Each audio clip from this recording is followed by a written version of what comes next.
con el aula abierta, en el aula abierta, porque hasta que nos pongamos un poco más cancheros en el uso de Zoom, porque yo, no sé, tenemos que hablar un poco mejor con la facultad para ver cómo Sí, en realidad nos tienen que dar el permiso para que nos seamos hospedados, podamos ser hospedadores nosotros. Exacto. Ese sería el único inconveniente, digamos. Es el único. Yo pensaba que era automático, que eso va, que ellos, al darme ellos el link, yo pensaba y anotar todos los horarios, pensaba que esto era automático. Pero debe haber alguna confusión de parte de ellos. Bueno, vimos la unidad 1 hasta el momento, donde dimos una introducción de todos los materiales, que era un pantallazo en realidad de toda la materia. Vimos la unidad 2 con la ingeniera Frete sobre la parte de sólidos cristalinos, todas las estructuras de los sólidos cristalinos, y falta la práctica de esa unidad, que eso lo vamos, de acuerdo al cronograma, lo vamos a ir dando, y la semana pasada yo tenía que empezar con esta unidad, y bueno, di solamente una introducción. Bueno, menos mal que se pudo ver la práctica, que era máquina universal de ensayos, para que conozcan la máquina sobre la que se realizan los ensayos estáticos, que vamos a ir describiendo a medida que desarrollemos el programa, especialmente esta unidad, la unidad número 3 de ensayos de materiales.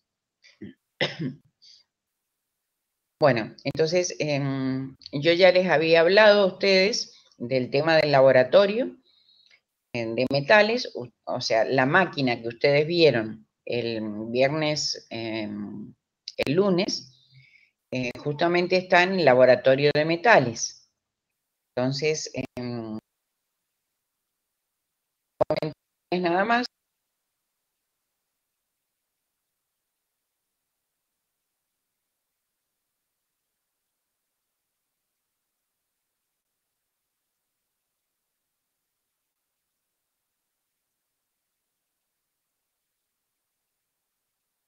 Sí, se perdió el audio.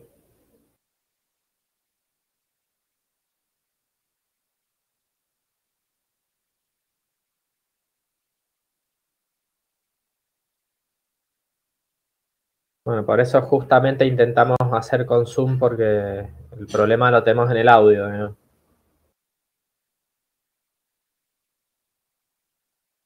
Profe, y si nos pasamos a Meet por el momento. Meet es hasta 100 personas. Yo tengo cuenta de la Facultad de Ciencias Económicas. Si quieren, abro un Meet que recibe sin límite de personas. Bueno, podríamos pasar a... Sí, sí. Bueno, ahora lo abro y pongo acá el link. Sí, vamos a tratar, chicos, eso, para que sepan, vamos a tratar de hacer eso, que nos abran, que nos habiliten a nosotros hospedadores, y ya tenemos licencia de la facultad de Zoom, así que hay que aprovecharla. Ya.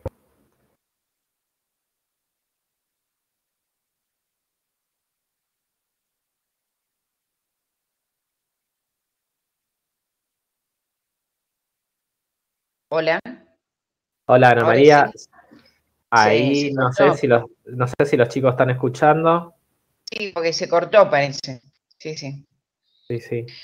Se cortó. Bueno, hagamos una cosa, porque Gabriela iba a crear justamente un Meet. Si se vuelve a cortar, Gaby, pasamos al Meet directamente. Yo continúo hasta yo ya lo tengo en este momento listo al Meet. Si quieren, nos pasamos ya como hicimos la clase pasada. Como quieran. Como ustedes quieran, yo ya lo tengo listo. Bueno, yo preferiría continuar acá, hasta que se me corte, para no perder más tiempo. Y después, bueno, lo perdemos después.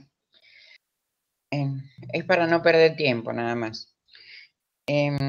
Bueno, respecto al laboratorio, ya les comenté que tenemos que tener en cuenta las condiciones de servicio en las que llegan los componentes de las piezas y a las que están expuestas los componentes para saber qué ensayos hay que realizar.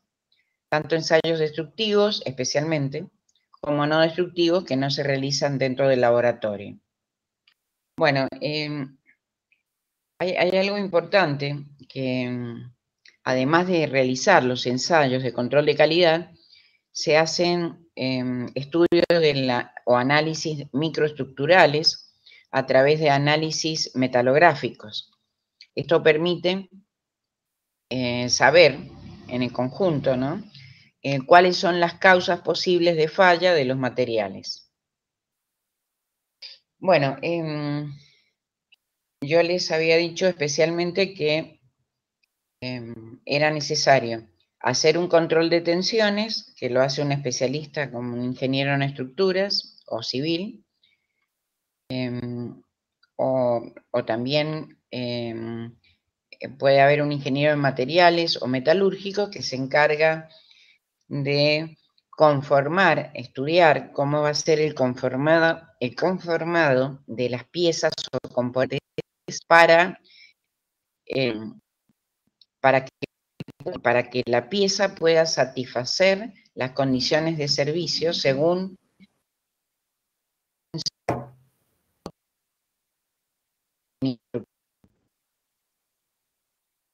Bueno, en función de todo esto, empezamos con los distintos ensayos.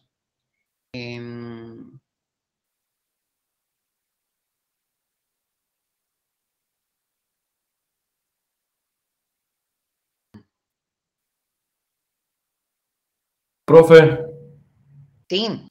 ¿Me están se escuchando? cortó recién. Sí, lo que dijo recién no se escuchó mucho. ¿Lo puedo repetir, por favor? Bueno. Gracias. Sí, lo que dije fue que en realidad es la misma charla que tuve en la clase pasada sobre el laboratorio de metales. Sí, ¿me están escuchando? Hola, ¿me están escuchando? Sí, profe. Bueno, lo que estuve hablando es que estoy tratando de ver cómo, si me va a dejar manejar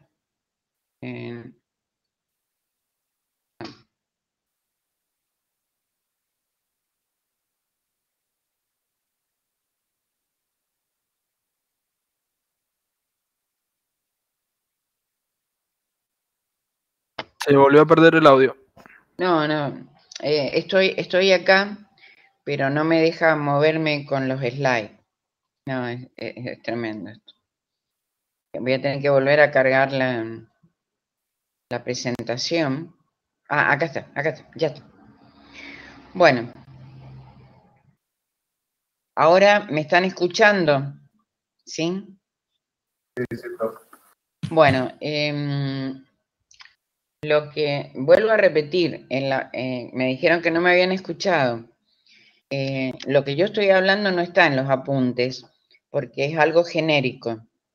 Ustedes las prácticas las van a realizar en el laboratorio de ensayos de metales, que también es de metales, de maderas y materiales especiales. Y se van a realizar ensayos destructivos y algunos no destructivos, muy pocos, sobre las piezas o componentes que traen las empresas en general o que podemos analizar en realidad en las propiedades mecánicas de los materiales a través de estos ensayos. Pero además, el principal interés es saber también hacer otro tipo de ensayo, además de los destructivos y no destructivos, sino que hacer ensayos metalográficos para mirar por microscopía óptica, con microscopios ópticos o microscopios electrónicos, que no están en la facultad, ¿no? En los ópticos sí, los electrónicos no, nos van a permitir determinar cuál es la microestructura del material para saber si tiene o no tratamientos térmicos y para saber qué tipo de falla puede tener el material. O sea que, en síntesis, lo que vamos a hacer es verificar, ¿no es cierto?, si el material cumple o no con, con los requisitos o las propiedades que debería tener según las condiciones de servicio del material. Entonces, si cumple o no cumple, tiene que ver también con que responda o no a una normativa. Las normas podían ser normativas de ensayo, donde nos dicen cómo hacer un ensayo y demás, o las normas de procedimiento. Eso ya lo sabían. Pero en general, cuando alguien que ingresa a un laboratorio de metales o de materiales, lo que pueden solicitar en el futuro es saber si satisface o no, ¿no es cierto?, una norma requerida del material. O sea, si responde o no a las especificaciones técnicas solicitadas por alguien, ¿no? Por el que vende o por el fabricante, bueno, o por el que va a comprar.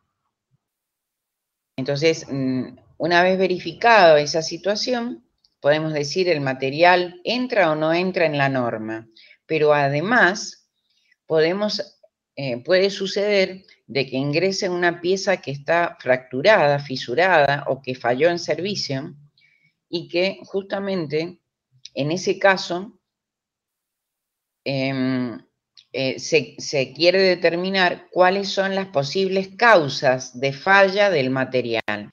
¿Cuáles son las posibles causas de falla del material?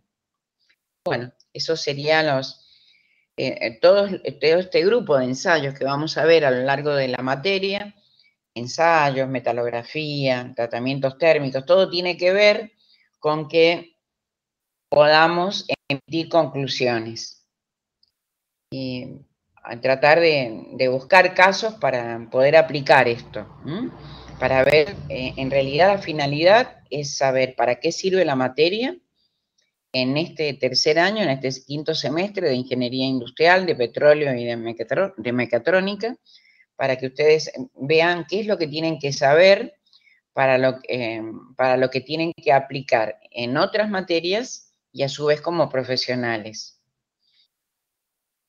Y bueno, dentro de los ensayos están los ensayos destructivos y los ensayos no destructivos.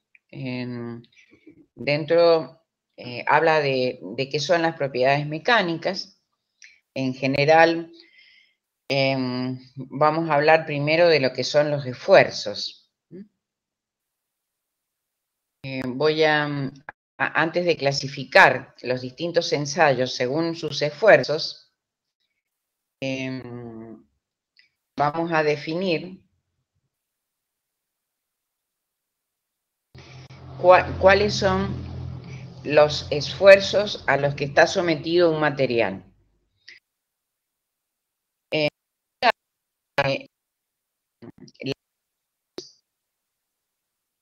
A las probetas le vamos a hacer un corte hipotético, donde la sección es transversal a la carga aplicada, o bien la sección no es transversal, o sea que tiene una cierta inclinación, o está sobre un plano inclinado, respecto al eje longitudinal de la pieza. Entonces, la idea es separar a través de esta sección media, a través de esta sección transversal media, separar en dos a la probeta. En este primer caso, la carga es aplicada longitudinalmente en forma axial, esta carga P es perpendicular a la sección transversal y esta carga P es la resultante de todas las fuerzas que se aplican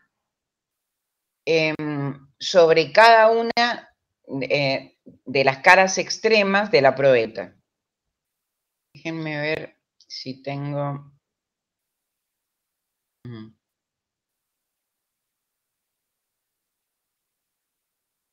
A ver, estas son una serie de fuerzas y la resultante es la carga P de todas las flechas. Bueno, sí, no salen las flechas.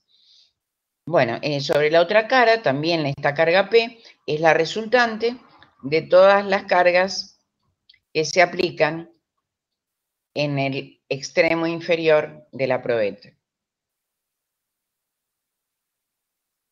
Bueno, como resultante de todo esto es que si aplico una carga externa a una probeta, donde en este caso es un alargamiento longitudinal de la probeta, el material va a reaccionar con una resultante de fuerzas internas, o sea que en realidad con una fuerza interna. La resultante de las fuerzas internas que actúan sobre la sección 1 son todas estas y se llama R1. Y la resultante de todas las fuerzas en la sección 2 se llama R2.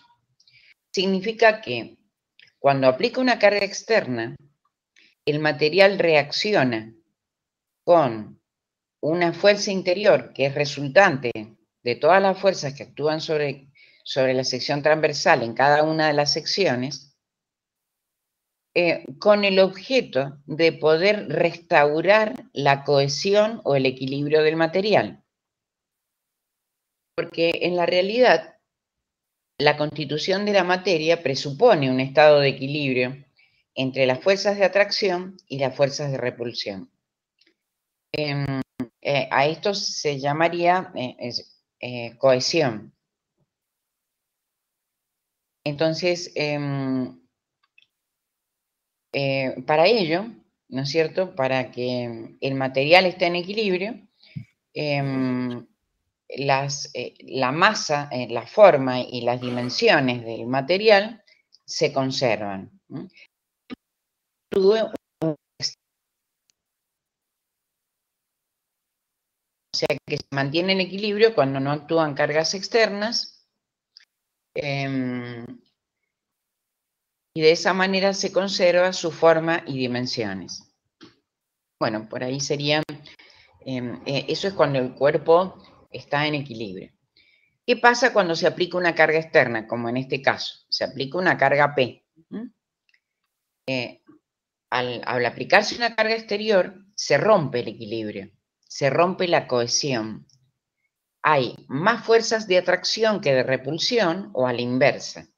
Depende del tipo de carga aplicada. Entonces el material reacciona con R1 o R2, que es la resultante de las fuerzas internas, que en realidad no las podemos ver, para poder restaurar el equilibrio o la cohesión del material. Entonces, se llama esfuerzo. El esfuerzo es una fuerza interna que reacciona a la carga externa. ¿Para qué? Para restaurar la cohesión o equilibrio del material. En este caso, la sección transversal es perpendicular a la carga aplicada. Y si la sección transversal no es perpendicular a la carga aplicada, en este caso, la carga, o sea, en realidad, el esfuerzo en el corte 1, el R1 o el R2, se descompone en una componente normal y en una componente tangencial. La componente normal es casi perpendicular, por supuesto, al plano inclinado, produce una decohesión o acamiento, esfuerzo esfuerzo anual. En realidad no hay deformación. Ahí se produce solamente la fractura del material. A través del esfuerzo normal se produce la decohesión o arrancamiento. ¿Está bien? Y sin capacidad de deformación. Y el esfuerzo tangencial, la componente tangencial, produce el deslizamiento. Entonces, el deslizamiento entre los distintos constituyentes o componentes de la materia, lo que hace que... Se le ha cortado y no se escuchó cómo se produce el ahorcamiento bien. Ah, miren.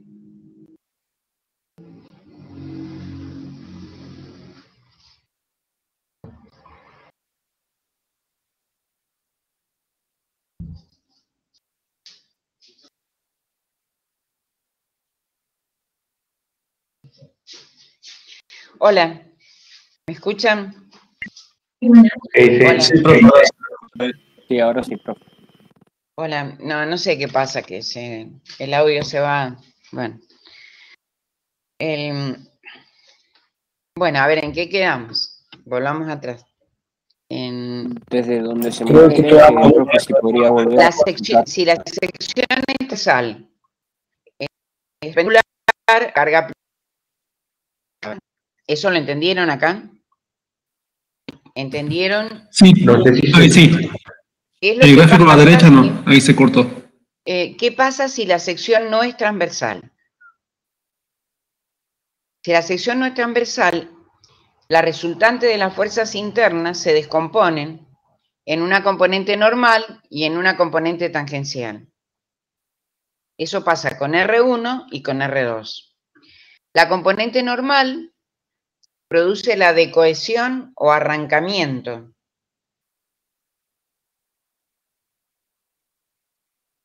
Significa que produce la fractura propiamente dicha. Y la componente tangencial produce el P sub T o el RT, produce el deslizamiento de los elementos componentes. O sea que me indican cuál es la capacidad del material para ser deformado. Entonces, lo que tienen que saber es que cuando la carga se descompone porque hay un plano inclinado, la componente que es normal produce la fractura del material sin capacidad de deformación. Y la componente que está en la dirección del plano, que es la tangencial, produce el deslizamiento de los elementos, de los constituyentes. Y ese deslizamiento me indica la capacidad que tiene el material de ser deformado. Esta es una probeta de tracción. Esta es una probeta de tracción en donde los extremos ensanchados, la zona de sección constante.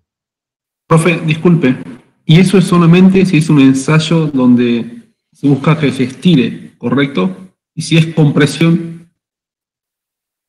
No, acá para poder demostrar que es un esfuerzo, si el esfuerzo es una reacción de la carga externa aplicada, si yo aplico una carga de compresión, el esfuerzo va a tener sentido contrario a la carga aplicada, simplemente. ¿Está bien? Claro, y en ese caso, si la sección fuera transversal, ¿cómo actuaría la normal ahí? ¿Qué produciría? Estamos en compresión. Cuando te explique compresión te lo voy a explicar, pero en general, bueno, gracias, profe. cuando hay compresión, generalmente lo que se hace es un acortamiento longitudinal y un ensanchamiento transversal. Eso significa si yo aplico una carga, pero eso sería una carga normal, En el caso del ensayo de compresión, es bastante complicado porque la fractura, el plano de fractura, me indica una inclinación entre 50 y 60 grados. Y en vez de tener una un aspecto alargado, el material, en vez de sufrir un alargamiento longitudinal y un acortamiento transversal como en tracción, se produce un acortamiento longitudinal y un ensanchamiento transversal. Y en ese caso lo que nos interesa, que cuando el plano de fractura tiene una inclinación determinada, como en este caso, supongamos que suponete que esta sección transversal fuese un plano de fractura. Bueno, tendría una componente normal y una componente tangencial. Habría que ver cuál de las componentes son las que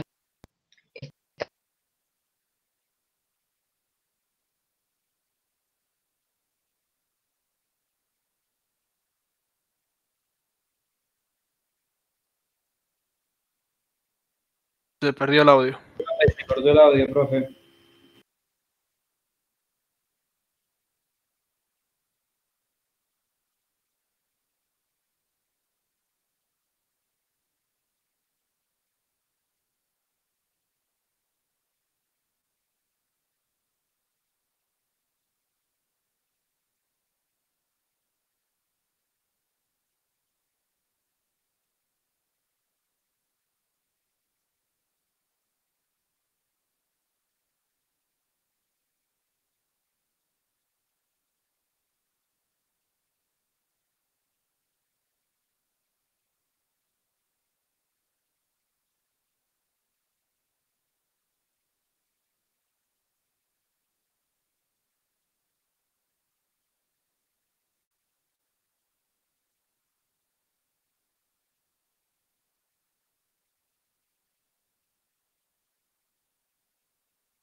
Hola. Bueno, ¿se entendió lo que dije recién? No, profe, porque se le cortó el audio. Bueno, ¿cuál es tu duda entonces? Si el esfuerzo fuese de compresión, ¿verdad? Eso lo vamos a ver en un ensayo de compresión. Porque en el caso de compresión también produce el acortamiento longitudinal y el ensanchamiento transversal. Entonces producir una especie de barril en el material, depende del tipo de material. Y la carga aplicada también se va a descomponer en una componente normal y en una componente tangencial. Y lo que nos va a interesar en el ensayo de compresión, ¿por qué razón el plano de fractura en una fundición, por ejemplo, tiene una cierta inclinación, que está entre 50 y 60 grados? Y eso se debe a la componente tangencial de la descomposición de la carga aplicada. Pero eso es otra cosa, ¿eh? Bueno, ya lo vamos a ver mejor en el caso de... lo vamos a ver mejor cuando veamos compresión. Acá lo que me interesa es que ustedes sepan que existen esfuerzos que son los que reaccionan a la carga aplicada. Entonces, cuando la fuerza interna se opone a la carga aplicada para restaurar el equilibrio, volvemos a la cohesión, al equilibrio. Pero lo que suele pasar es que las cargas aplicadas superan a las fuerzas internas o a los esfuerzos internos y el material se deforma. Entonces, en este caso, acá no lo vemos deformado, en ninguno de estos dos casos. Lo importante es que ustedes sepan que hay un R1 y un R2 en la sección 1 y en la sección 2 debido al corte hipotético, tanto cuando la sección es transversal, perpendicular a la carga aplicada, o cuando la sección no es transversal porque está sobre un plano inclinado. En ambos casos estamos tratando de mantener el equilibrio porque es una reacción a la carga aplicada. Lo que pasa es que como la fuerza interna del material no la podemos medir, en realidad lo hacemos, las unidades y la magnitud lo hacemos a través de las cargas externas. Profe, una pregunta. Sí. En la segunda imagen, ahí la que tiene el plano inclinado. Sí. ¿El plano inclinado tiene algo que ver con el fenómeno de fluencia? ¿O es otra cosa? No, nada que ver, nada que ver. Acá simplemente se está definiendo lo que son los esfuerzos. Se están definiendo lo que son los esfuerzos, nada más.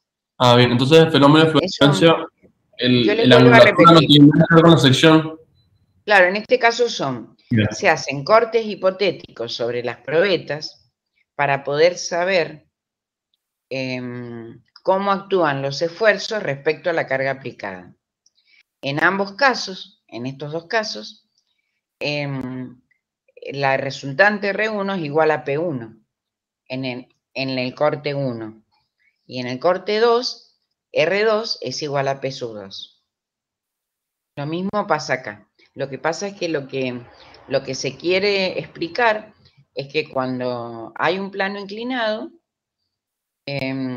cuando la sección transversal, la sección no es perpendicular a la carga aplicada, ustedes tienen que descomponer el esfuerzo en dos componentes. Eso es todo. Y la componente normal produce arrancamiento de cohesión, que da lugar a la fractura del material, y la componente tangencial produce el deslizamiento de los elementos constituyentes. Entonces, indicando que la componente tangencial, que produce deslizamiento, es en realidad la responsable de la capacidad de deformación del material. Bueno, ¿Y ese plano, profe, es hipotético o tiene algo que ver con el material? Eso es hipotético. Ah, bien, Es bien, perfecto. Gracias. En función de los esfuerzos, bueno, lamentablemente acá yo no les puedo dibujar nada, pero en realidad antes, para clasificar los esfuerzos, bueno, eso lo puedo hacer después. Para clasificar los ensayos mecánicos, lo puedo hacer en función de la clasificación de los esfuerzos. Entonces, puedo tener el de tracción y el de compresión. En un ensayo de tracción, recién les dije, se aplican cargas. ¿Ven? Acá hay una carga P, por ejemplo, una carga P, que es la resultante de todas las cargas que se aplican sobre esta cara, sobre este extremo.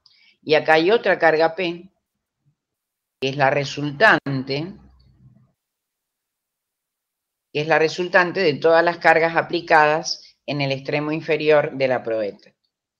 Entonces, decimos que un material está sometido a tracción o con esfuerzos de tracción cuando se aplican cargas longitudinalmente en la dirección del eje de la pieza, donde esa carga que pasa por el eje de la pieza es perpendicular a cualquier sección transversal, es la resultante de todas las cargas aplicadas sobre cada uno de los extremos de la probeta, teniendo en cuenta que el sentido de las cargas aplicadas son diferentes, son opuestos.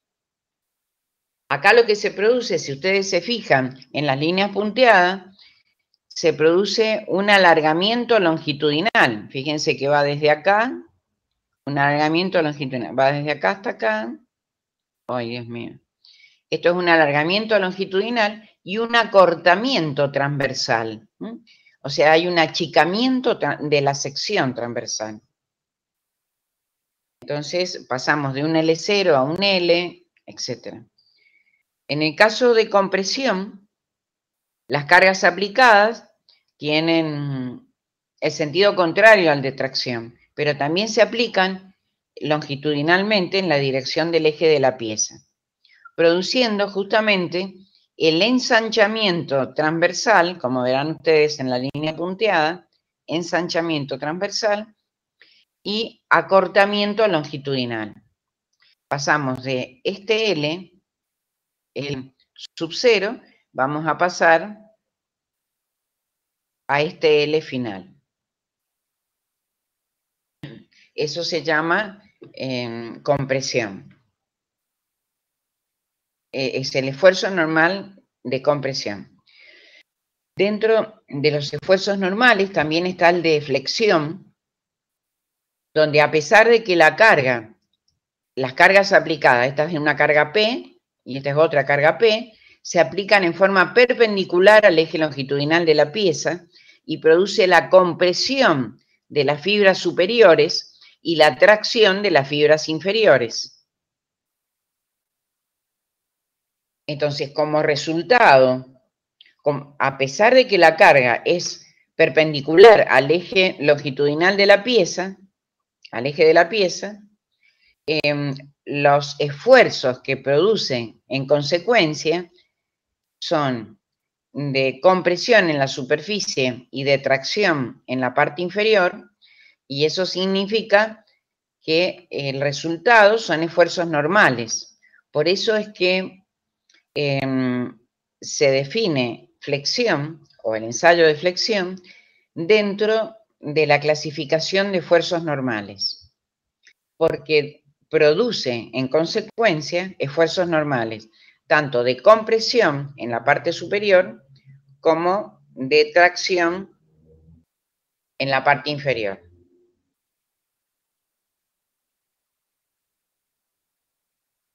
Después están los esfuerzos tangenciales. Hasta acá tenemos esfuerzos normales. Los esfuerzos tangenciales pueden ser el de torsión, que en realidad acá podría haber colocado un punto de apoyo, ¿no es cierto? Bueno, lo que sucede en realidad es que se aplica un par o momento sobre uno de los extremos de la probeta cilíndrica, produciendo el giro de las secciones transversales en sus planos. Fíjense que se produce este giro. El giro de las secciones transversales en sus planos, debido a la aplicación de este momento. En cambio, por ejemplo, en el ensayo de flexión, se producía el giro de las secciones transversales respecto de las inmediatas, porque acá hay un giro, ¿ven? Acá se gira. Entonces, el giro de las secciones transversales respecto de las inmediatas, y acá es el giro de las secciones transversales en sus planos debido a la aplicación de un momento, o par. En el caso de un esfuerzo de corte, también se considera un esfuerzo tangencial, donde las cargas son perpendiculares al eje de la pieza. En ese caso, se produce el deslizamiento o desplazamiento de las secciones transversales inmediatas.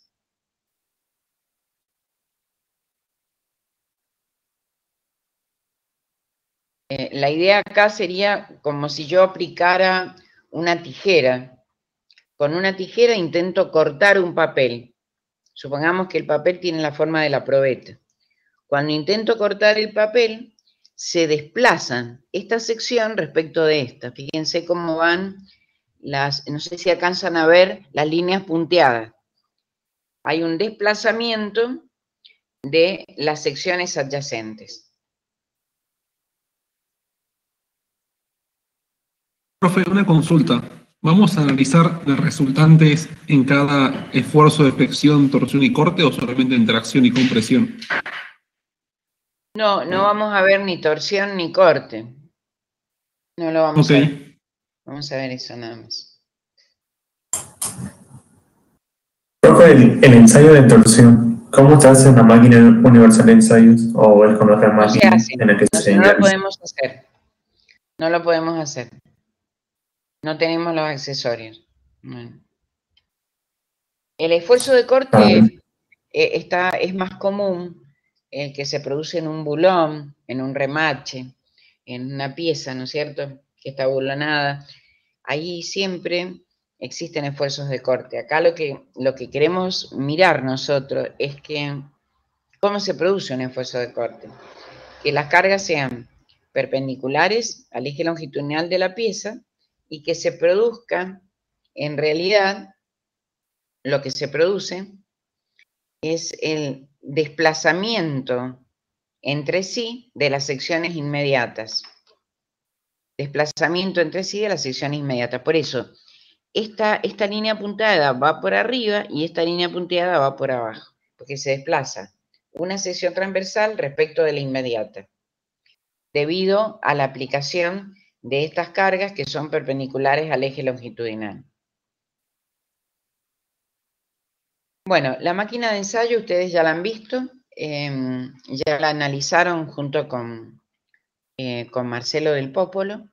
Ustedes estuvieron viendo las distintas partes de la máquina. Es muy importante que lo sepan, no es para que lo operen, para que la sepan manejar, pero cada una de las partes tiene su función, ¿no? Acuérdense, el cabezal superior, la mesa móvil, cabezal inferior, el cilindro de la prensa, el gabinete de comando, el dial indicador. Y bueno, esta es la mesa móvil y el cabezal inferior, y seguramente entre la mesa móvil y el cabezal inferior vamos a hacer luego el ensayo de tracción, porque la mesa móvil siempre se moviliza hacia arriba. Cambiando los soportes deslizantes y los anillos deslizantes de las otras dos, de las columnas, vamos a poder cambiar la posición de la mesa móvil y vamos a ajustar, vamos a colocar el dispositivo, accionar una probeta. Y como la mesa móvil siempre va a subir, vamos a tener que ubicar en esta zona de la máquina la probeta con sus dispositivos de amarre para poder realizar el ensayo de tracción. Todo lo que es compresión y flexión se hace arriba. Se hace entre el cabezal superior y la mesa móvil. Como también se podría hacer un ensayo de dureza, ensayo de plegado, y ya vamos a ver qué otros ensayos se hacen sobre otros materiales. Eso lo vamos a ver al final.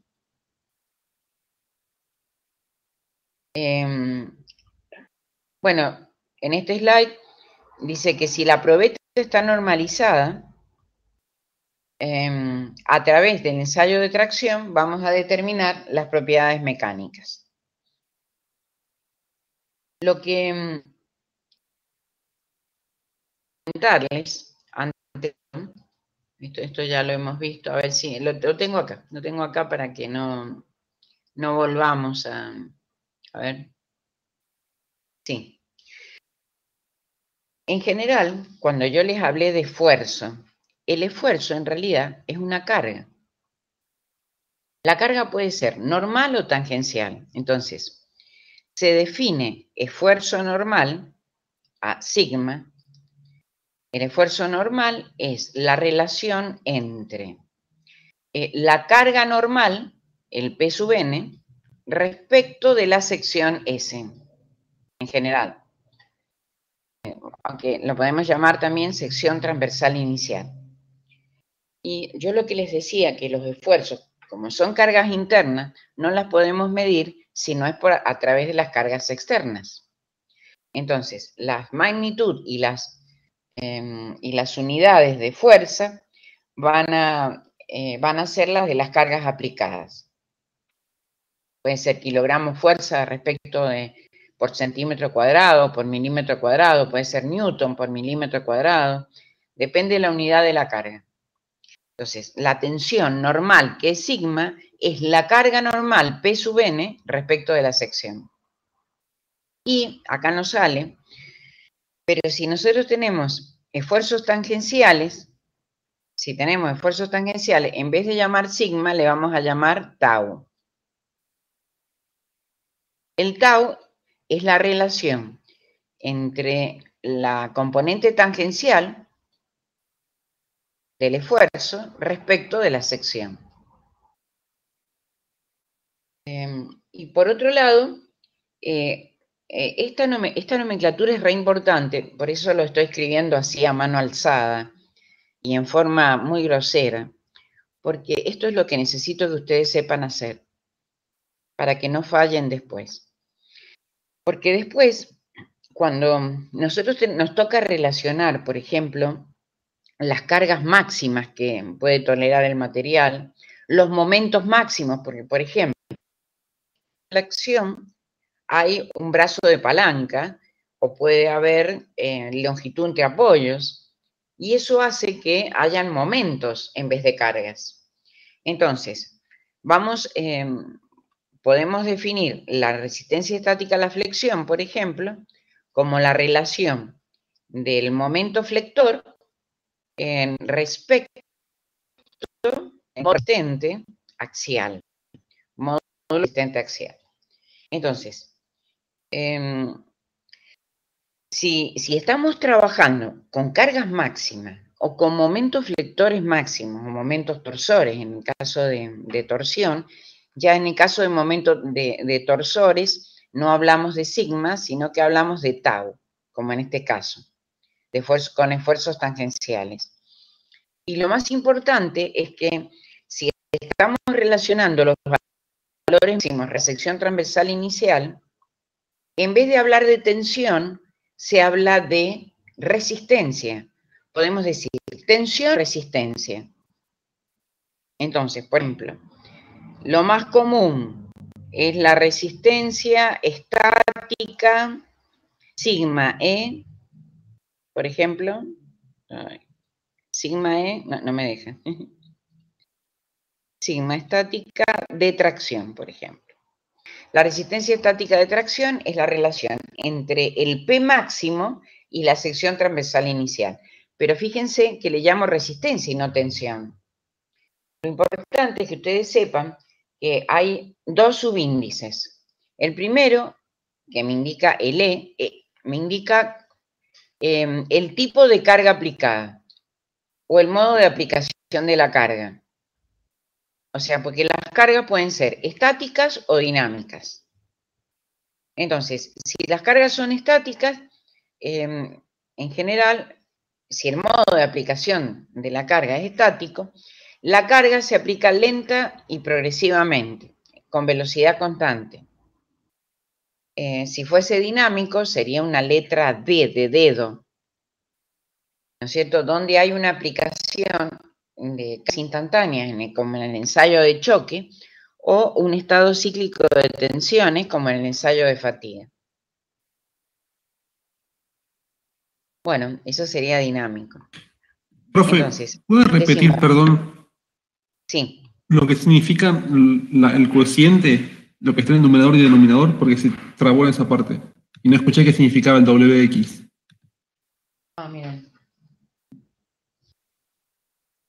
Pero eso lo saben de resistencia de materiales. No sé si lo tienen bien claro eso.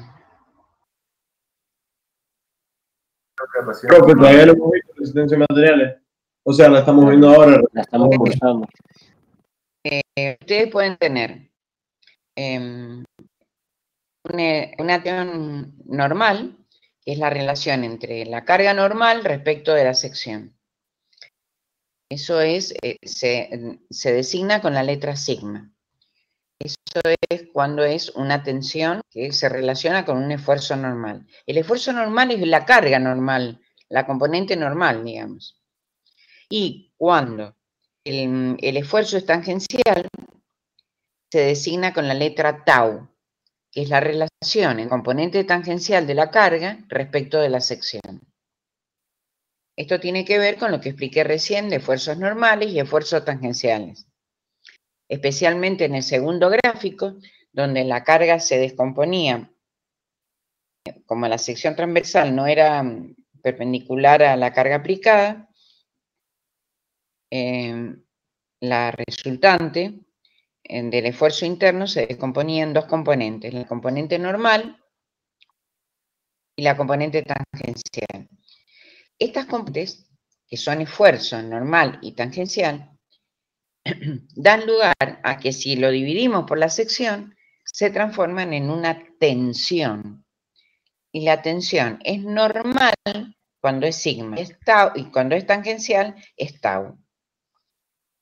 Lo que les dije, lo que ustedes no entendieron acá, es que en el caso del ensayo de flexión, donde hay una luz entre apoyos, hay dos apoyos, donde se acuerdan que las cargas se aplican perpendicularmente al eje longitudinal y producía la compresión de las fibras superiores y la tracción de las fibras inferiores. En ese caso, como los esfuerzos eran normales, el producto de la carga son esfuerzos normales, daban lugar a que flexión, el ensayo de flexión está dentro de los esfuerzos normales, de la clasificación de esfuerzos normales. Yo les di recién a ustedes la clasificación de esfuerzos, así que se entendió. Bueno, y por otro lado, entonces cuando hay un momento, porque hay un brazo de palanca o distancia entre apoyos, también en vez de, o sea, podemos hablar de tensión o podemos hablar de resistencia también, pero en ese caso se relaciona, en vez de relacionar la carga con la sección, se relaciona el momento respecto al módulo resistente. En el caso de que sea un ensayo de flexión, el momento es flector. Y en el caso de que sea un ensayo de torsión, el momento es torsor. Respecto al W, el W se llama módulo resistente. El módulo resistente es la relación del momento de inercia respecto de la distancia al eje de la pieza. Por eso es módulo resistente axial. Si fuese un ensayo de torsión, sería W sub P, módulo resistente polar, que no puedo colocar todo acá. Lo que les comentaba también es que en vez de hablar de tensiones se puede hablar de resistencia, como en el caso de resistencia estática a la tracción, cuando relaciono, en este caso, en un ensayo de tracción, el valor de carga máxima, el valor de la carga máxima, respecto de la sección. Bueno, en la sección ya saben cuál es, no la puedo dibujar acá. Carga máxima respecto de la sección transversal inicial.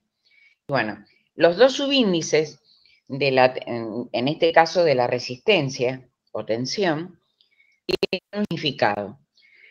El primer subíndice me indica el modo de aplicación de la carga. Porque cargas estáticas, dinámicas, concentradas o distribuidas. Si es estática, se pone la letra E.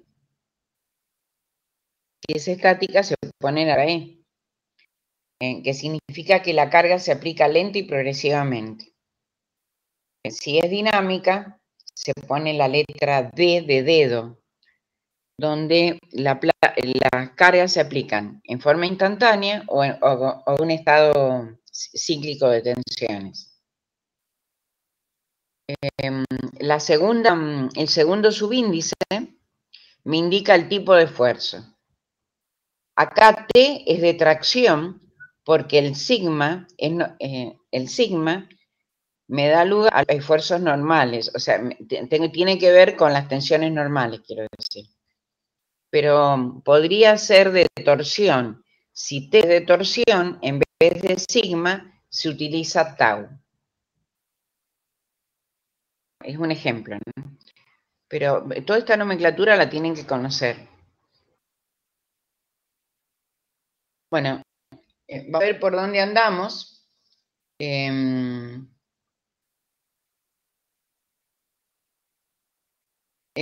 Hay otros tipos de cargas que quería comentarles. Las cargas pueden ser estático-dinámicas, pero también pueden ser concentradas o distribuidas. Si son concentradas, significa que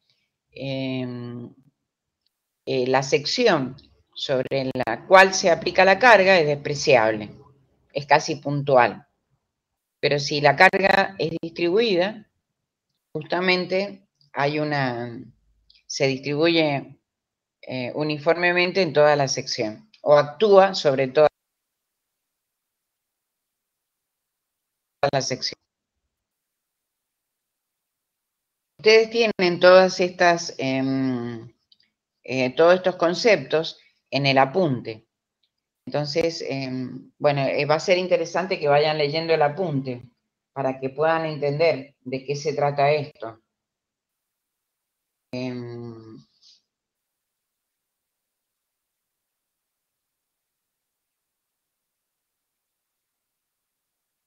Profe, creo que el apunte todavía no está subido. Ah, bueno, ya se los voy a subir. En realidad lo tenemos que hacer visible, así que...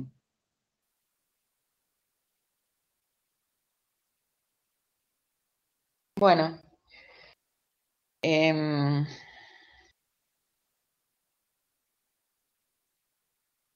Hay otros conceptos que hay que saber, como el caso de deformaciones.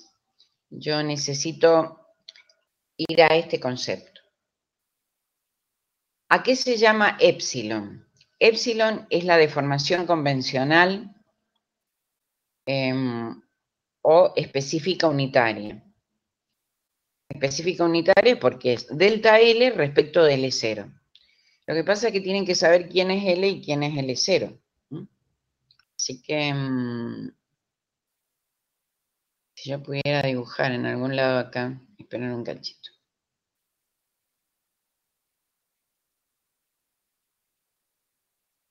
Bueno, acá.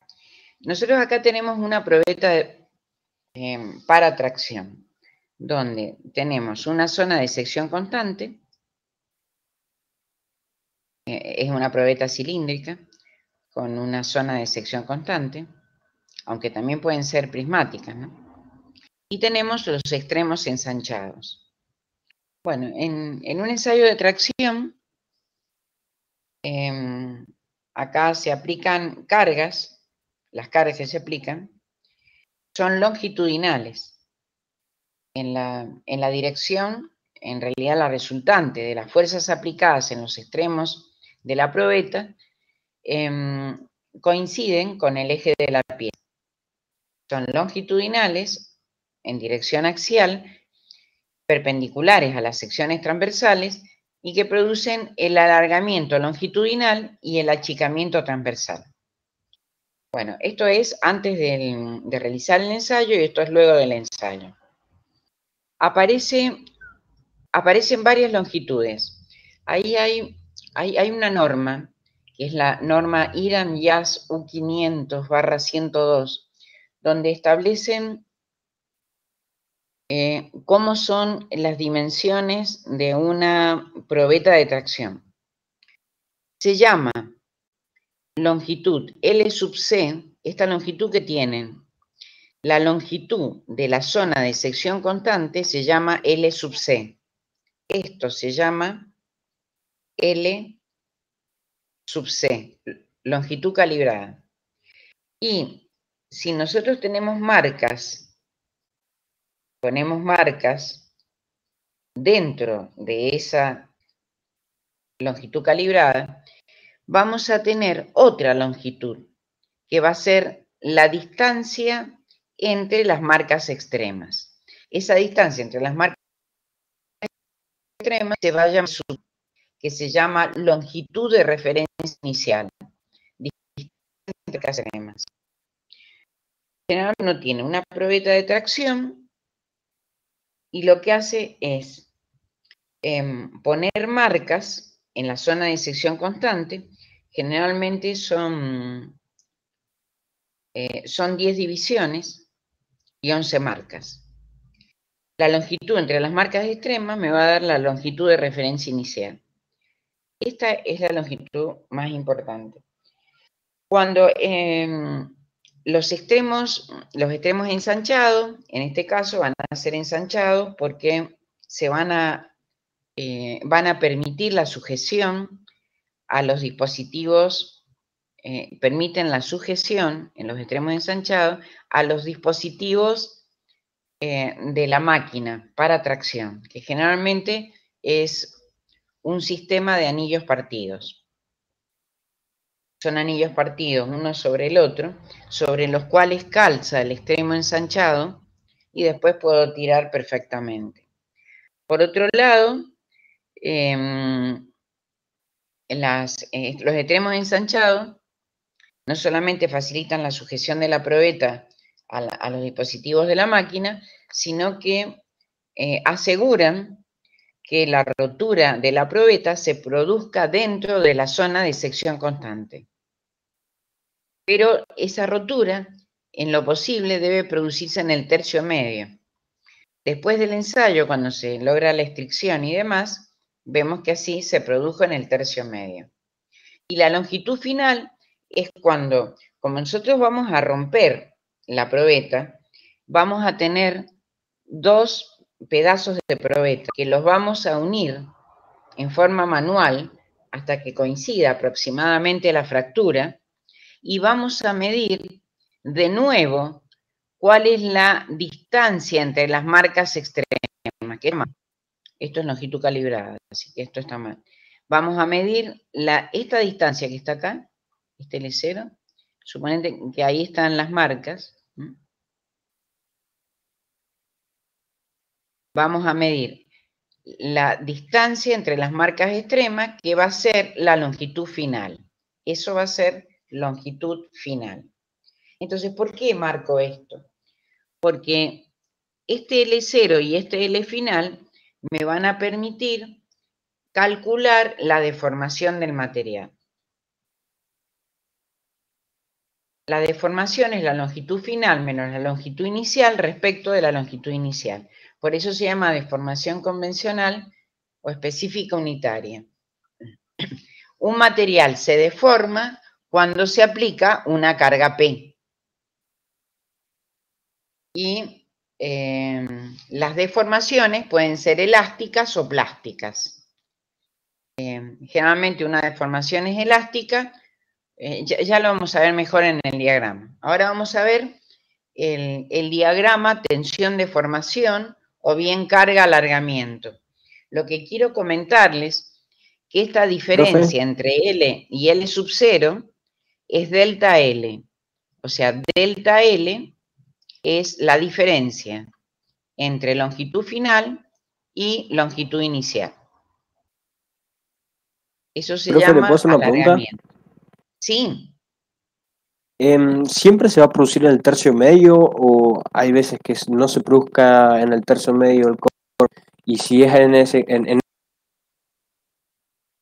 No, claro. Por ejemplo, hicimos un ensayo en la semana pasada donde trajeron una probeta donde el L0, en vez de ser 100 milímetros, que es lo que establece la IRAM, según las ASTM, la A347, por ejemplo, establece cuáles son las dimensiones y dice que el L0 vale 2 pulgadas. Entonces, un cliente trae una probeta con la morfología que les dije recién, con los extremos ensanchados y de sección cilíndrica, y resulta que marcamos las 2 pulgadas y rompió fuera de las 2 pulgadas. Entonces, bueno, al romper afuera, para mí estaba desechado. El cliente lo que quería saber era cuál era la carga máxima que soportaba, pero el problema es que al dividir por la sección transversal inicial, me da la resistencia estática a la tracción. Y lo que no puedo decirle al cliente es cuál es la deformación, porque si no rompe dentro de la zona calibrada del L0, indiscutiblemente no puedo determinar el alargamiento. Por lo tanto, no puedo determinar cuál es la ductilidad del material. Debe romper dentro del tercio medio. Si rompe fuera del tercio medio, hay un método convencional que está en la guía de trabajos prácticos del ensayo de tracción, donde ustedes pueden ver cómo es el método. Si no lo entienden, se los explico después. ¿Se entendió? Sí, profe, muchas gracias.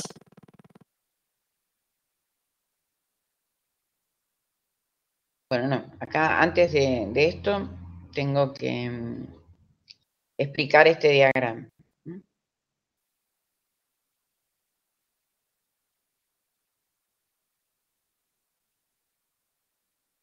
Ay, qué lío. Qué desastre lo que me hizo. Cualquier cosa me hizo.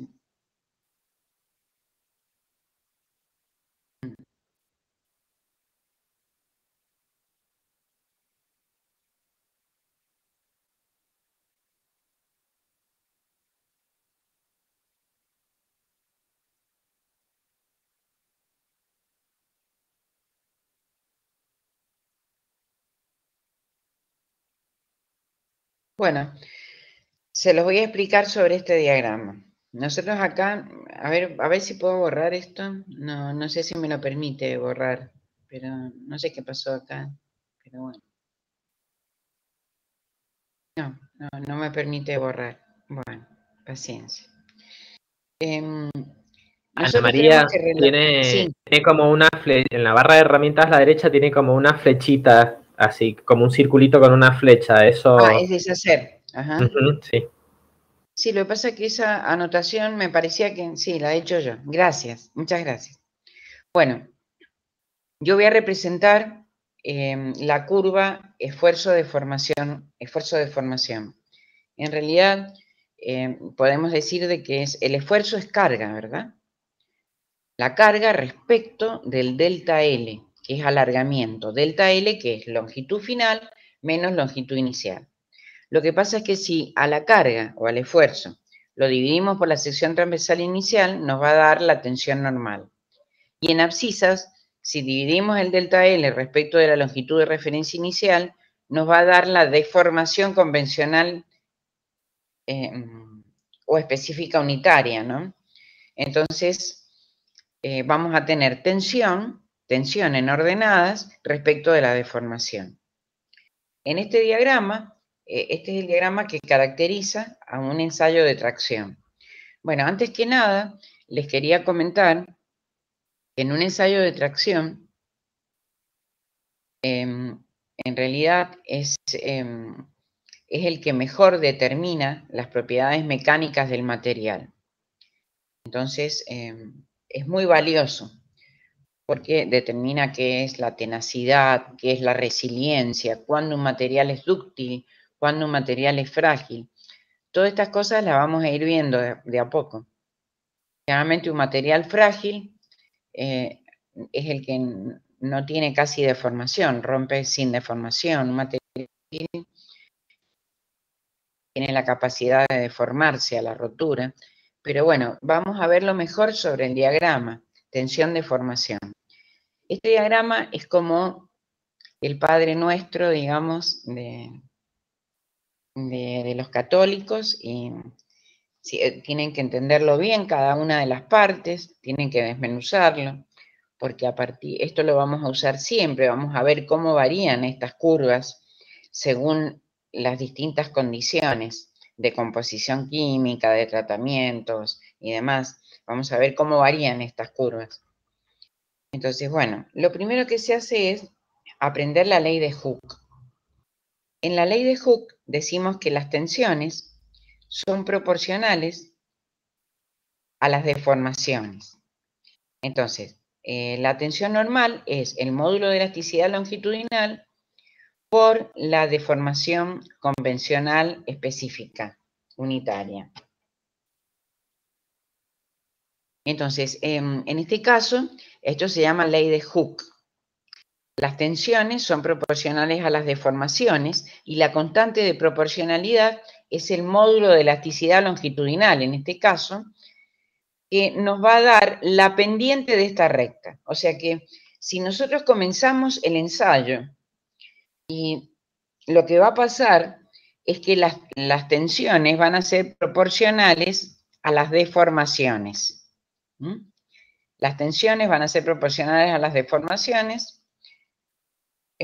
Por lo tanto, la pendiente de esta recta va a ser el módulo de elasticidad longitudinal, que es la constante de proporcionalidad de la ley de Hooke.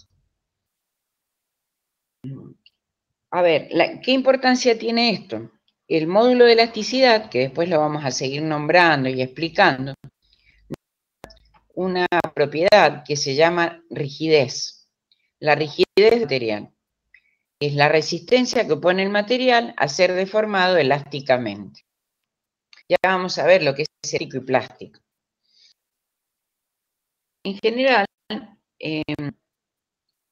una deformación elástica es aquella que desaparece al cesar la carga. Entonces, si yo tengo que las tensiones son proporcionales a las deformaciones, tengo un comportamiento lineal en la zona llamada elástica, de forma genérica, ¿no?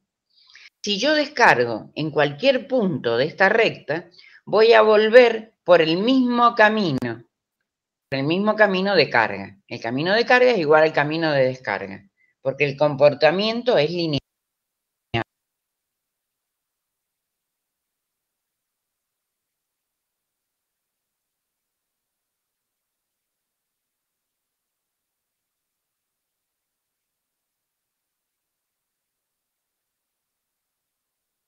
Sí, profe, ahí ya no se lo escucho.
Profe, seguimos sin escucharla.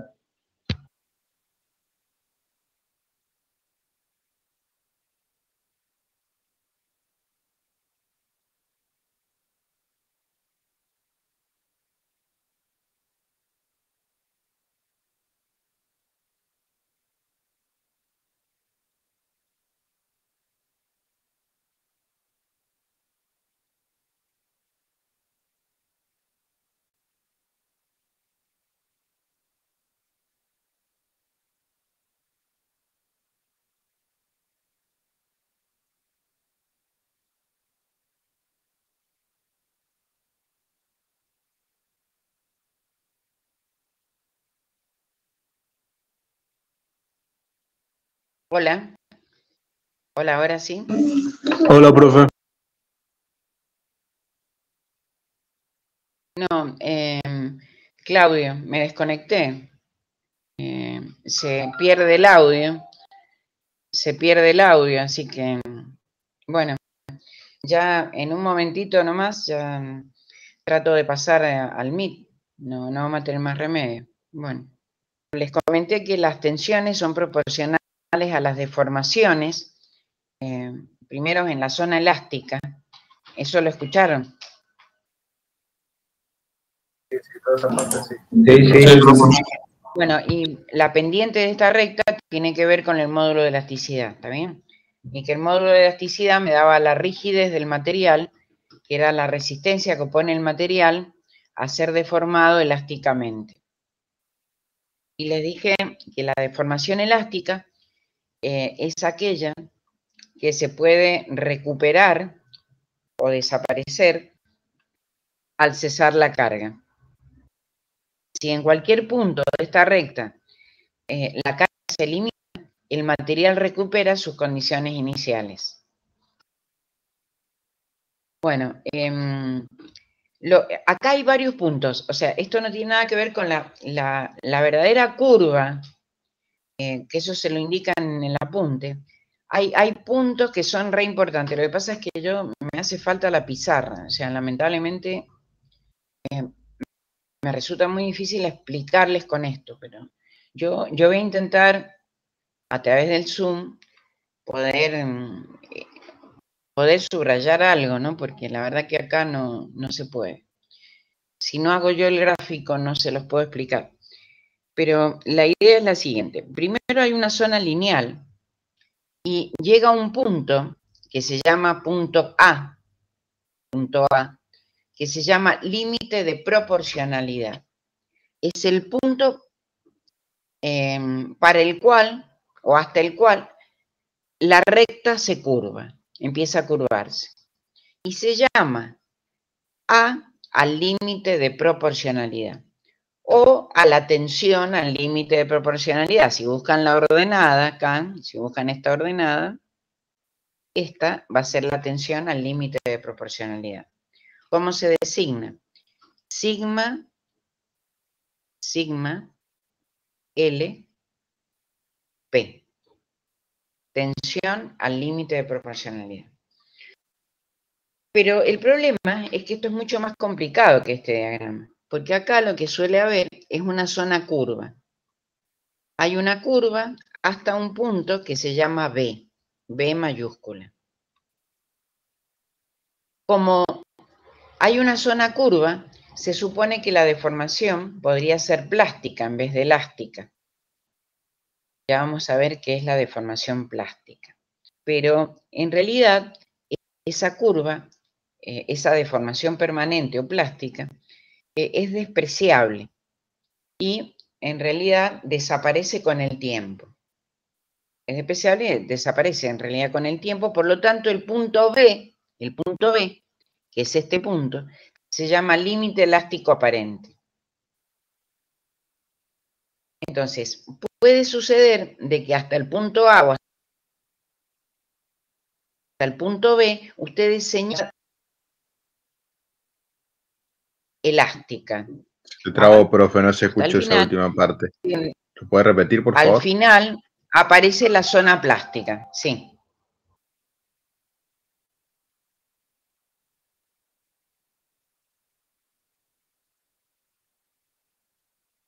Hola. Hola. Le estaban diciendo que se le había trabado, profe.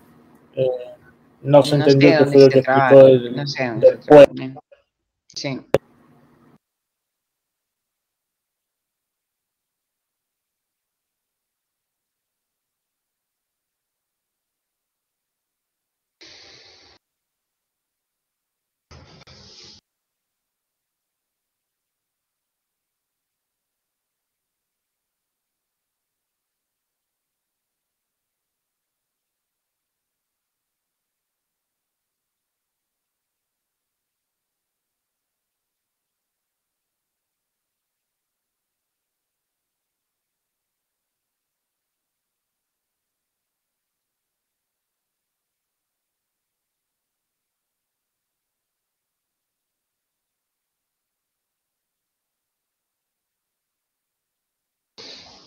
A ver, si me escuchan ahora.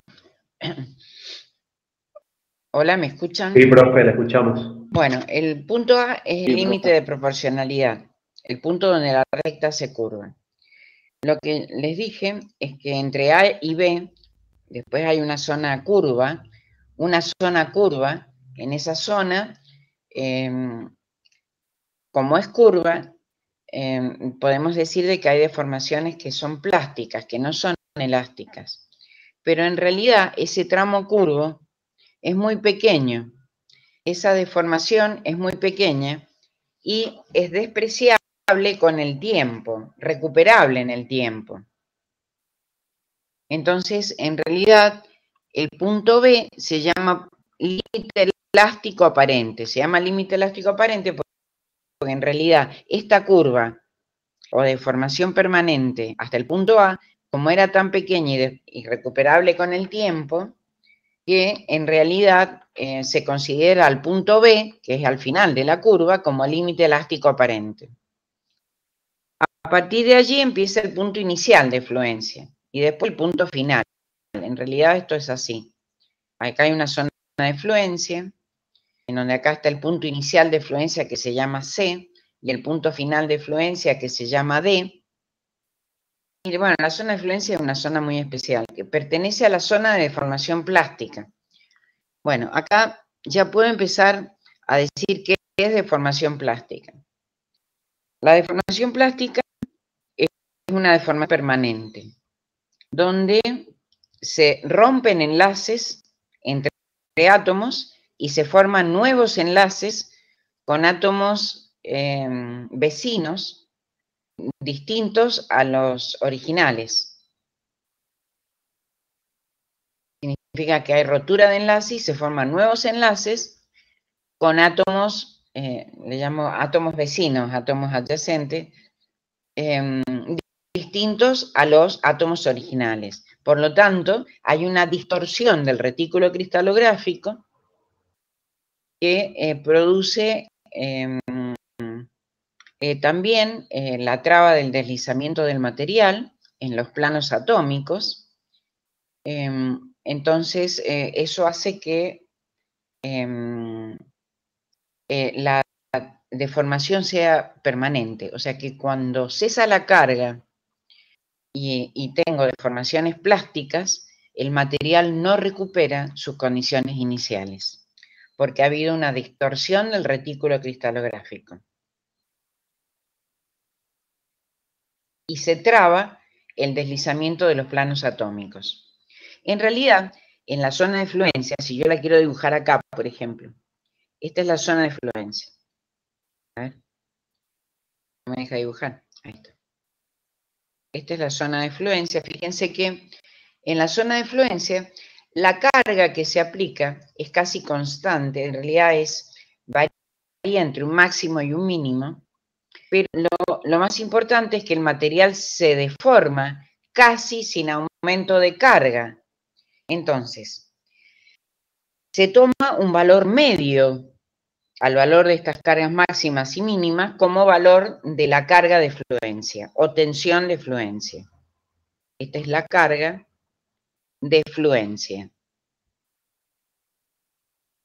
o tensión de fluencia.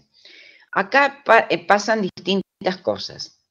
Ya después le vamos a mostrar, pero se los va a explicar también el doctor Careglio, que el zigzag que se produce de las cargas, que varían entre un máximo y un mínimo, y que en realidad el material se deforma para una misma carga, casi para una carga promedio, es que el material tiene una serie de impurezas. Tiene carbono, nitrógeno, que son los que traban el deslizamiento del material. En realidad traban el movimiento de imperfecciones lineales, llamadas dislocaciones, y eso hace que al trabarse, el material para seguir deformándose necesita aumentar la tensión.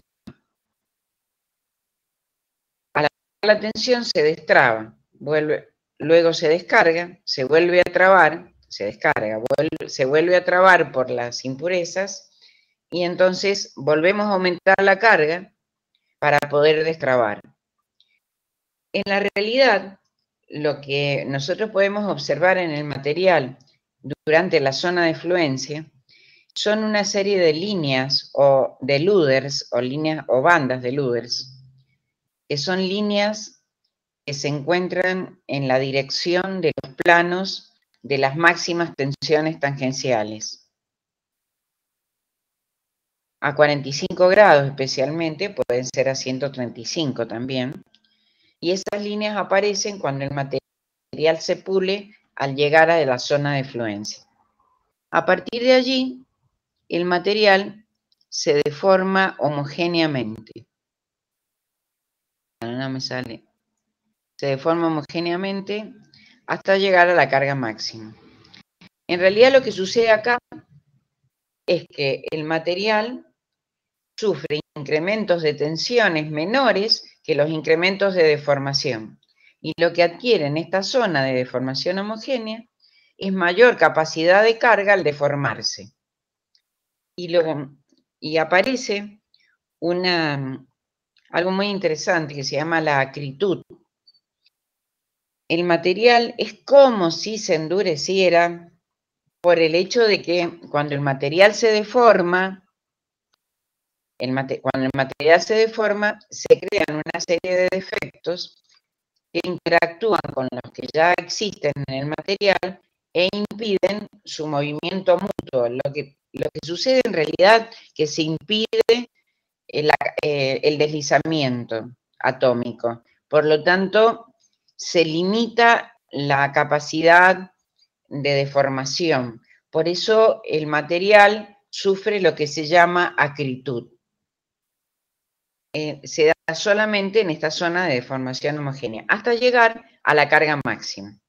En este punto es donde es la máxima carga o tensión que puede admitir un material.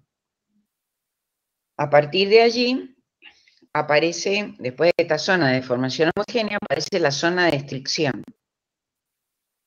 Una vez que admite la carga máxima, el material empieza a reducir la sección transversal en una zona definida y eso se llama estricción. En un diagrama convencional, la tensión o la carga van a bajar respecto del alargamiento o la deformación, y esto se debe a que la carga que puede admitir el material es menor que la máxima. Como la sección es menor, la carga que puede admitir es menor. Pero la disminución de carga, la disminución de la carga es más importante que la disminución de la sección. Por lo tanto, la tensión, que es la relación entre la carga y la sección, al ser menor la carga que puede admitir, la tensión va a bajar. Ven que desde la carga máxima la tensión baja hasta la fractura o rotura del material. Entonces, debemos establecer la zona elástica, puede ser hasta el límite de proporcionalidad o límite elástico aparente. La zona plástica, donde las deformaciones no pueden recuperarse al cesar la carga.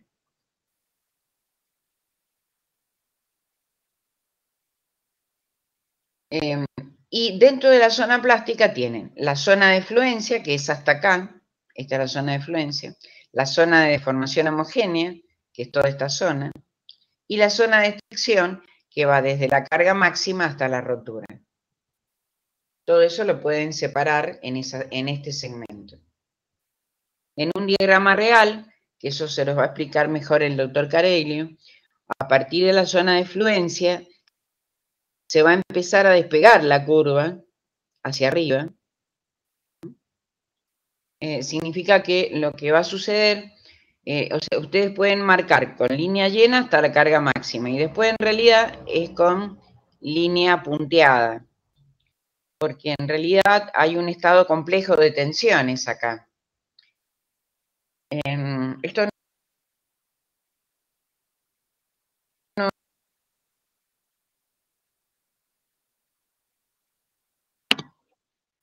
Profe, no la estamos escuchando.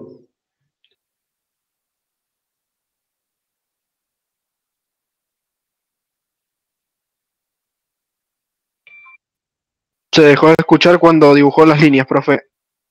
Sí, profe, no se escucha.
Hola.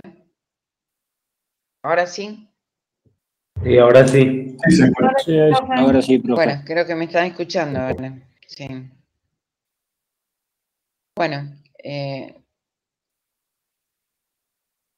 el diagrama real les dije que a partir de la zona de fluencia se empieza a despegar del diagrama convencional y vemos que va hacia arriba porque especialmente podemos decir de que se despega hasta la carga máxima y como se considera que la sección transversal va a disminuir debido a la estricción del material, al achicamiento transversal en una sección determinada, la tensión, que es inversamente proporcional a la sección, tiene que aumentar.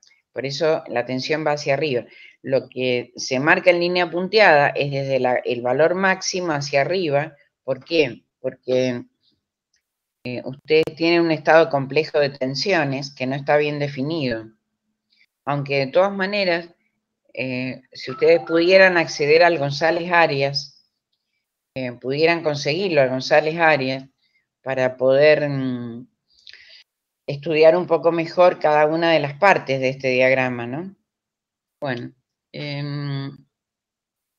este es el diagrama convencional y este es el diagrama real. Este es un diagrama sumamente importante. Es muy triste que lo tengamos que dar así, pero bueno, ya voy a ver si puedo. El lunes seguramente nos conectaremos con Zoom. Bueno, esto ya lo dije.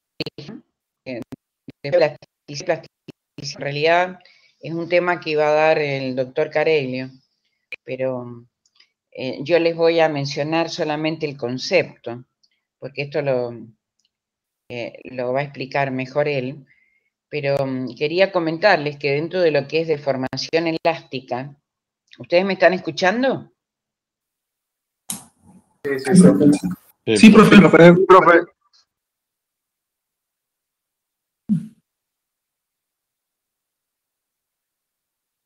Bueno, sabemos que en la deformación elástica es aquella que se recupera al cesar la carga.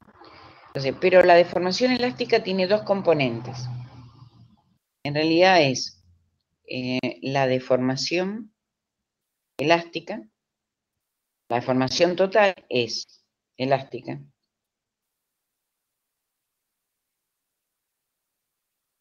Es la deformación elástica instantánea, EI, elástica instantánea, más la deformación elástica retardada, ER.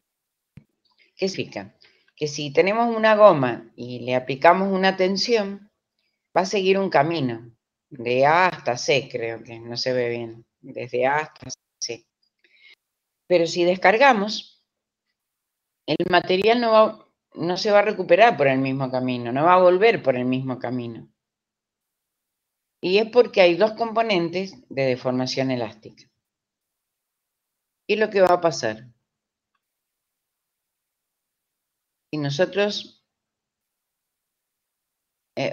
cesamos la carga acá, en este punto, al sacar la tensión, el material se va a recuperar, va a volverse por otro camino, hasta llegar al eje de abscisas, hasta cortar al eje de abscisas. Esta zona, desde este punto de corte hasta el punto de descarga, se va a llamar deformación elástica instantánea. Desde este punto hasta el punto de corte, al punto inicial de corte con el eje de abscisas. La deformación elástica instantánea es aquella que desaparece al cesar la carga, en forma simultánea a al cese de la carga.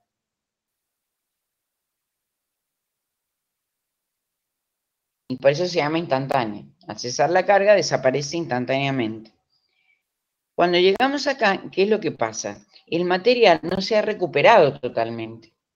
Entonces hay una zona que es recta, que en realidad sería, es un punto sobre, es un segmento sobre el eje de abscisas, de acá hasta acá, se llama deformación elástica retardada.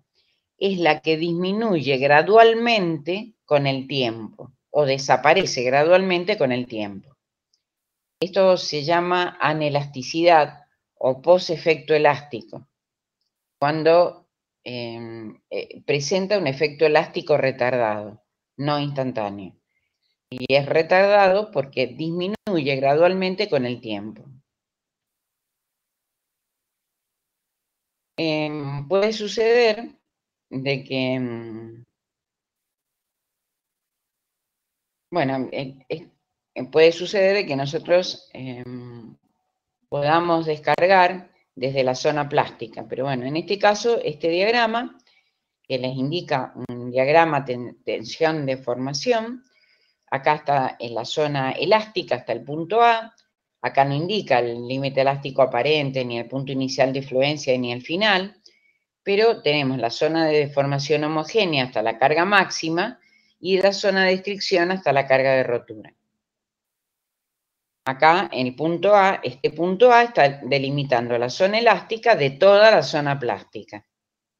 Y acá no se ve la zona de fluencia porque es un material que quizás no presenta fluencia. Tenemos la zona de deformación homogénea hasta la carga máxima y desde la carga máxima hasta la de rotura tenemos la zona de fricción.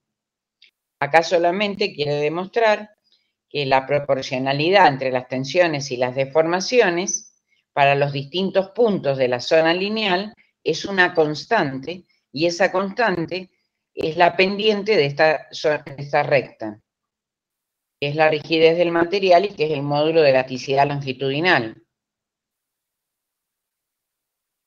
y que representa la rigidez del material, que era la resistencia que opone a ser deformado elásticamente. Eso es otra cosa que les quería mencionar.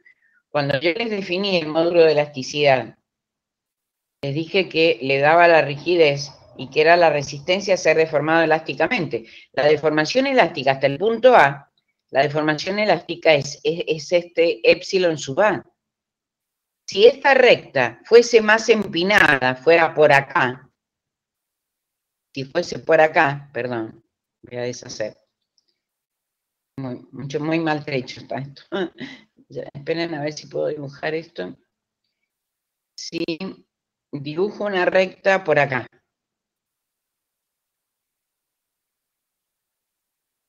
Sigo el gráfico. Sigue la zona elástica, la zona de deformación homogénea. Bueno, ahí voy a necesitar la curva, voy a necesitar el lápiz, pero bueno. Sí, fíjense, si esta recta es más empinada, ¿qué significa? ¿El material es más rígido o menos rígido? ¿Ustedes qué opinan? Más rígido. Más rígido.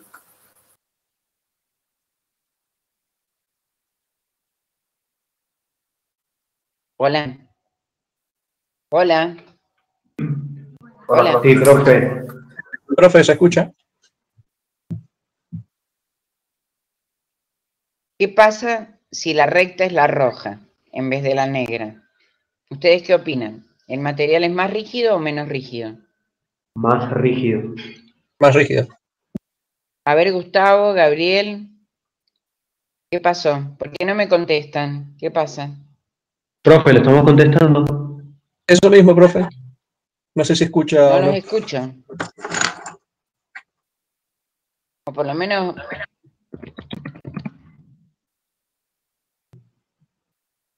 Si esta recta es más empinada, el material es más rígido, muy bien. O sea que es mayor el módulo de elasticidad. ¿Y por qué? Y porque si acá nos fijamos en la abscisa, ¿cuál es la deformación elástica en realidad? Nos vamos a dar cuenta que esa deformación está dada por este segmento va a ser menor que la que corresponde a este. Que la que corresponde a la línea negra, ¿no? Al diagrama original. Eso significa que mientras más empinada esté la recta, la pendiente de la recta va a ser mayor, y la pendiente de la recta es el módulo de elasticidad. Y el módulo de elasticidad es la resistencia que opone el material a ser deformado elásticamente. Entonces, si mayor es el módulo de elasticidad, va a tener mayor resistencia a la deformación elástica. Por lo tanto, la deformación elástica va a ser cada vez menor. Bueno, a partir de ahí podemos decir que viene la zona de deformación homogénea. Pucha, no puedo dibujar. Después viene la zona de deformación homogénea, la carga máxima y la estricción. Fíjense que ahí ya les metí otro diagrama. Un segundo. Les metí un diagrama que tiene otras características. Lo voy a hacer más pronunciado. En este caso, fíjense que acá la zona de deformación, el límite de proporcionalidad va a ser mayor. La zona de deformación homogénea va a ser menor que en el diagrama anterior. Llega hasta acá. La zona de estricción debería haber sido mucho menor que esta, ¿no? Para que el diagrama esté bien, tiene que ser menor.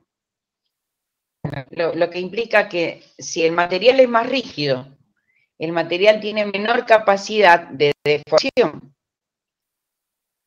tiene más resistencia mecánica y menor capacidad de deformación. Y cuando hablamos de un material más resistente, decimos que el límite elástico, la tensión al límite elástico, que sería la sigma A, por ejemplo, que puede coincidir con la tensión de proporcionalidad A, va a ser mayor y que la carga máxima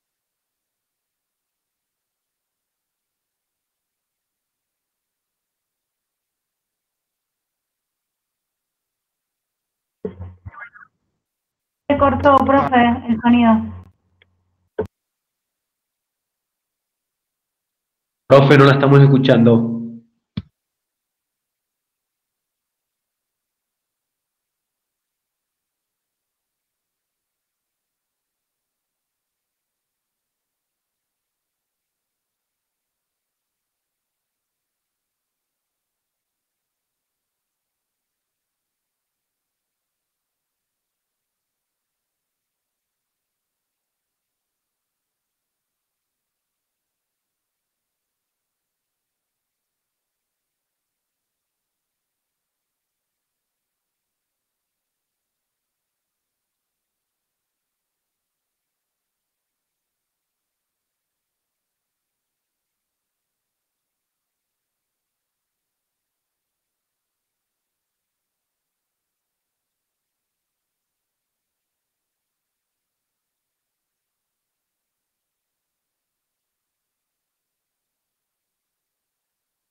Profe, claro, no sabemos qué hacer. ¿Le esperamos a la profe o si la clase se terminó?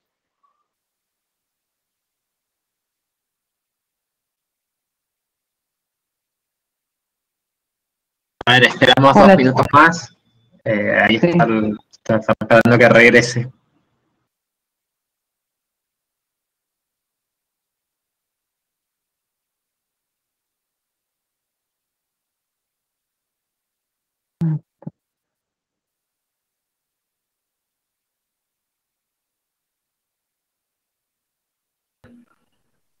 No, pero es que no los lee los chats.